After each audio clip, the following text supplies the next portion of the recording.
పవన్ కళ్యాణ్ నువ్వు ఒక మత పిచ్చోడుగా మారిపోయావు. హిందూ మహిళల సెంటిమెంట్లతో ఆడుకుంటున్నావు. హామీలు ఇచ్చే ముందు ఎక్కడికైనా పావు ఇచ్చున్నావు. ఇదిగో నువ్వు ఇచ్చిన యాడ్. ఈ యాడ్ లో ఫస్ట్ తిరుపతి, సింహాచలం, అన్నవరం, శ్రీశైలం, కాణిపాకం, కాళహస్తి ఇలా ఆరు ఊర్లే రాసావు యాడ్లో. ఇంకా రాయాల్సింది దేవుడి గుళ్ళో ఉన్న ఊర్లన్నీ ఇచ్చేసావు నీ ఇష్ట ప్రకారంగా. ఇప్పుడు మహిళలు బస్సు ఎక్కి బాబు నాకు ఒక తిరుపతికి ఒక టికెట్, బాబు నాకు శ్రీశైలం ఒక టికెట్, బాబు నాకు కాణిపాకంకి ఒక టికెట్, బాబు నాకు కాళహస్తికి ఒక టికెట్ అంటే బస్సు వాళ్ళు అమ్మ ఈ బస్సు కాదు పక్క బస్సు ఎక్కడనే అంటున్నారు.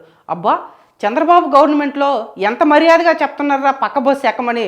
మహిళలు ఉత్సాహపడి మళ్ళీ పక్క బస్సుకి వెళ్తే మళ్ళీ అమ్మ ఈ బస్సు కాదు పక్క బస్సు ఎక్కండి, ఇది అక్కడికి పోదు అంటున్నారు.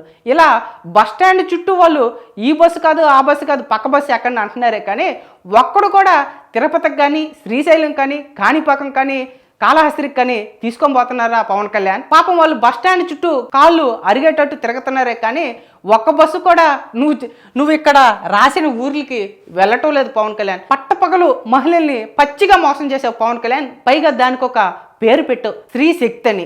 నువ్వు దీనికి పెట్టాల్సింది స్త్రీ శక్తి కాదు, పవన్ కళ్యాణ్ సుత్తి అని పెట్టునుంటే ఈ స్కీమ్కి ఇంకా బాగుంది పవన్ కళ్యాణ్. లేకపోతే ఏంటి పవన్ కళ్యాణ్, మీ ఇంట్లో వాళ్ళు కూడా నువ్వు ఇలాగే మోసం చేస్తావా? మీ ఇంట్లో మహిళలకైతే ఒక న్యాయం, రాష్ట్రంలో ఉన్న మహిళలకైతే ఒక న్యాయమా?